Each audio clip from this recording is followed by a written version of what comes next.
Olá. Hoje vamos dar uma olhada mais de perto num momento diplomático que deu bastante o que falar, né?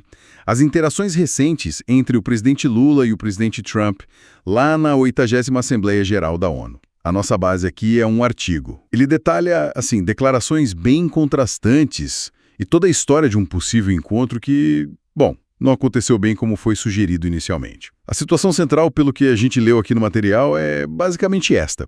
O Trump descreve um encontro rápido, super positivo, sabe? Nos corredores da ONU. Chegou a falar em marcar uma reunião presencial. Só que, logo depois, o ministro das Relações Exteriores do Brasil, o Mauro Vieira, vem e informa que essa reunião, se rolar, vai ser remota. A justificativa? Agenda cheia do presidente Lula.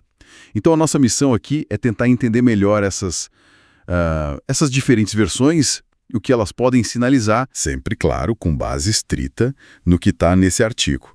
E já começa interessante, né? Essa aparente desconexão. De um lado, o relato do Trump super amigável, vamos nos encontrar. Do outro, a comunicação oficial brasileira mais pragmática, né? Mudando o formato. Então vamos lá, vamos tentar desemaranhar isso aí. Começando então pelo relato do Trump sobre esse encontro na ONU. O artigo detalha bem. Ele descreveu o momento com bastante ênfase, digamos. Usou palavras como química excelente, né? E classificou Lula como, e aqui citando, um homem muito agradável. E a versão dele sobre o que ficou combinado parece bem direta no texto. Nós nos vimos, nos abraçamos e concordamos em nos encontrar na semana que vem. O artigo até menciona que o Trump estimou a duração, coisa de 20 segundos, e reforçou a impressão positiva. Ele gostou de mim e eu gostei dele. E tem aquele detalhe curioso que a fonte traz, que o Trump teria dito que só faz negócio, sim, com quem ele sente essa afinidade pessoal. Pois é, essa ênfase toda na química pessoal, né? Quase como um pré-requisito para o negócio, como o texto descreve a fala do Trump.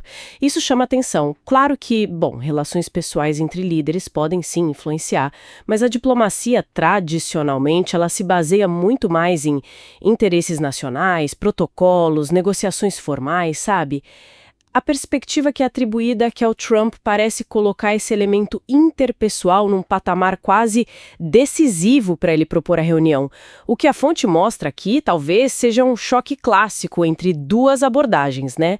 A do Trump, que o texto sugere priorizar essa relação pessoal como porta de entrada para os negócios, e isso contrasta bastante com o que a gente vai ver logo em seguida. Exatamente. E esse contraste fica muito claro quando a gente olha a informação que veio do lado brasileiro, pelo ministro Mauro Vieira, também conforme o artigo.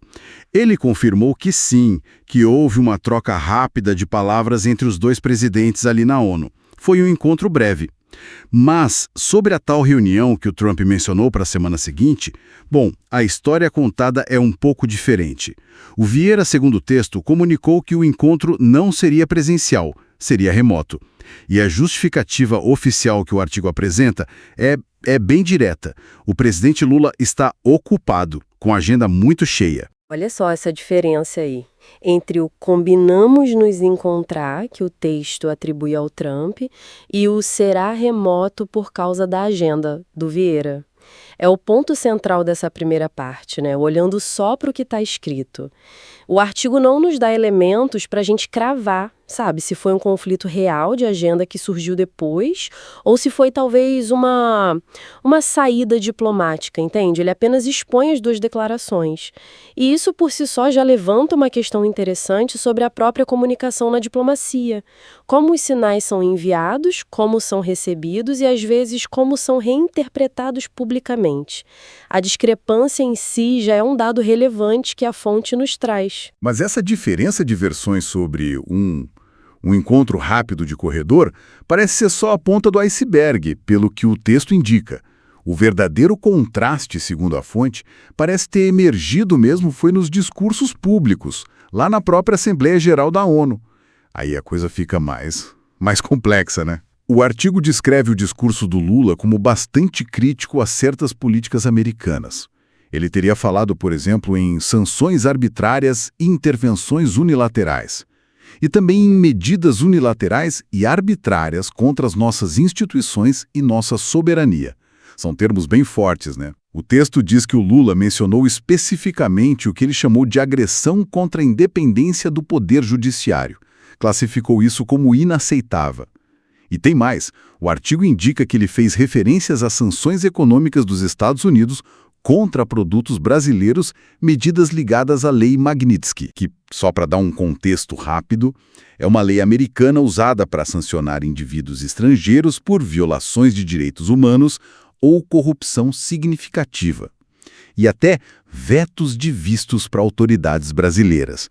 Quer dizer, foram críticas bem específicas que o artigo relata. E ainda tem mais, segundo o artigo.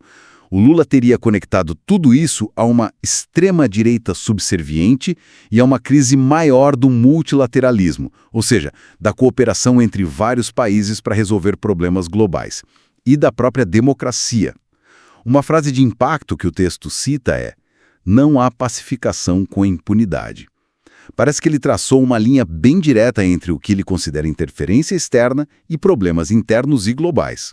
Se a gente pensa no palco, que é a Assembleia Geral da ONU, é o lugar onde os líderes expõem suas visões, suas queixas para o mundo todo, né? Ao levantar essas questões específicas, soberania, judiciário independente, sanções, o Lula estava, de acordo com a descrição do discurso no artigo, projetando as preocupações que o Brasil, ou pelo menos o governo dele, considerava cruciais naquele momento. Do ponto de vista expresso ali, não são assuntos triviais, né? Sanções afetam a economia, a percepção de interferência mexe com princípios básicos de autonomia, e a forma como o texto descreve a fala dele, ligando essas ações unilaterais a uma crise do multilateralismo e da democracia, tenta posicionar essas queixas do Brasil como parte de um problema global maior, sabe? Não só uma questão bilateral Brasil e USA. Pois é, né? E o contraste com as declarações do Trump mencionadas na fonte é gritante. Se por um lado o artigo descreve falando do encontro pessoal, da afinidade, por outro, nas declarações mais amplas que são citadas, ele também toca na soberania, mas de um jeito bem diferente. O texto cita o Trump afirmando: "Sempre defenderei nossa soberania nacional e os direitos dos cidadãos norte-americanos. Foco nos Estados Unidos." E tem aquela avaliação direta sobre o Brasil que o artigo atribui a ele, que é bem forte. "Sinto muito por dizer que o Brasil está fazendo mal e continuará a fazer mal. Eles só podem fazer bem quando estão trabalhando conosco. Sem nós, eles vão falhar como outros falharão." Quer dizer, uma colocação bem incisiva sobre a necessidade, na visão dele, de o Brasil se alinhar aos Estados Unidos para ter sucesso. Exato, o contraste é nítido e a fonte deixa isso bem claro. De um lado, a gente tem a descrição do Trump focando na química pessoal, né, defendendo a soberania americana e sugerindo que o sucesso brasileiro depende da parceria com os Estados Unidos.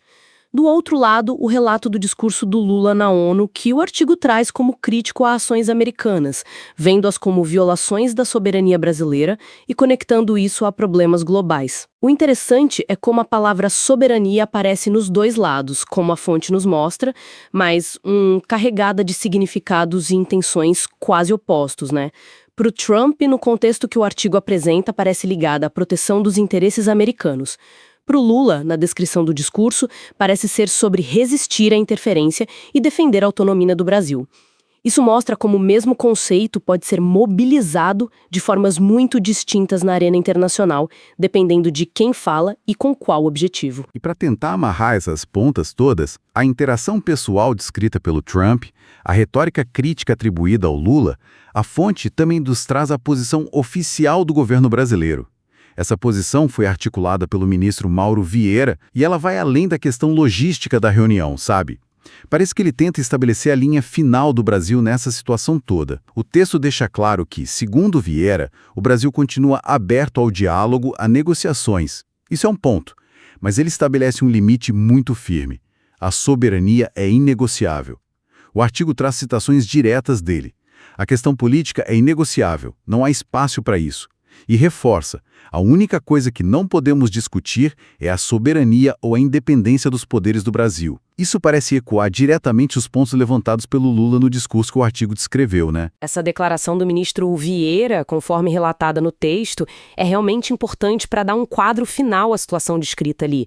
Ela meio que sintetiza a postura brasileira diante dessa sequência de eventos, né? A interação rápida, a proposta de reunião, os discursos contrastantes, ao mesmo tempo que ele sinaliza uma disposição para conversar, disponível para diálogo, ele traça uma linha vermelha muito clara: soberania é inegociável.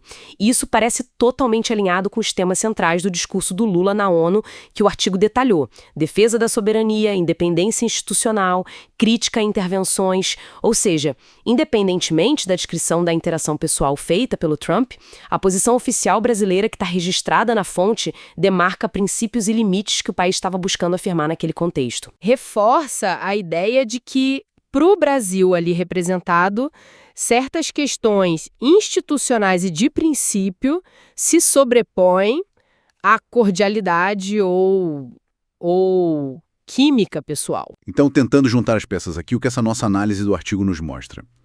A gente tem a história de um encontro presencial proposto pelo Trump, baseado numa interação que ele escreveu como muito positiva pessoal. Depois, essa reunião é comunicada oficialmente pelo Brasil como remota, citando a agenda. Temos a descrição de uma química excelente, por um lado, e, por outro lado, temos o relato de um discurso duro do Lula na ONU, criticando ações dos Estados Unidos e batendo muito na tecla da soberania e da independência brasileiras. E, para fechar o pacote, a posição oficial do Brasil via ministro de que diálogo sim, mas soberania não se negocia. É fundamental lembrar, né, que toda essa nossa conversa se baseou exclusivamente nas informações que estão nesse e certo do artigo que a gente recebeu para analisar. Exatamente. E talvez a reflexão que fica, olhando apenas para o que o material nos apresentou, é sobre essa tensão muito clara entre, de um lado, a aparente cordialidade pessoal, pelo menos na versão de Trump do encontro, e do outro lado, os desacordos políticos profundos e de princípios que foram expressos publicamente no discurso de Lula e na posição do Vieira. O que essa fonte, ao colocar esses elementos lado a lado, nos sugere sobre o peso relativo da afinidade pessoal versus os interesses nacionais e as divergências políticas nas relações internacionais hoje em dia. Será que a diplomacia se faz mais nos corredores e nos abraços, como descrito numa parte, ou nos púlpitos e nas declarações oficiais baseadas em princípios, como descrito na outra? O artigo não responde, claro, mas ele expõe essa dualidade de forma bem interessante. Ou pensando por um outro ângulo que o texto permite, a própria proeminência do discurso da soberania nos dois lados. O fato de tanto Lula quanto Trump, conforme descrito aqui, invocarem a soberania, ainda que com sentidos e propósitos bem diferentes, né? Talvez seja uma pista sobre as dinâmicas de poder e as ansiedades do cenário global atual, pelo menos como retratadas nesta fonte específica. Mostra como a defesa da autonomia nacional, seja qual for a interpretação que se dê a ela, continua sendo uma moeda forte no discurso político internacional. São perguntas que ficam ecoando depois de ler o material, sabe?